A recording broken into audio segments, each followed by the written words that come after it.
Dövlət Miqrasiya Xidməti Bakı-Tbilisi marşrutu ilə səfər edən əcnəbilərə müraciət edibdir.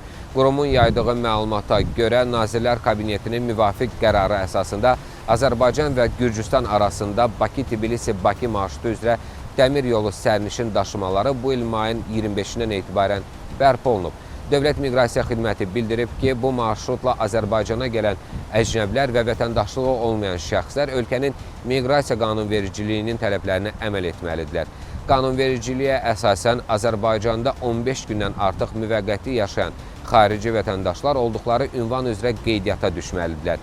Vizasız rejimlə ölkəyə gələn əcnəbilərin Azərbaycanda qalma müddəti isə beynəlxalq müqavilələrdə nəzərdə tutulan hallar istisna olmaqla 90 gündən artıq ola bilməz. Məlumatda həmçinin qeyd olunub ki, Rusiya vətəndaşları üçün Azərbaycanda müvəqqəti qalma müddəti bir təqvim ili ərzində ümumilikdə 90 gün müəyyən edilir.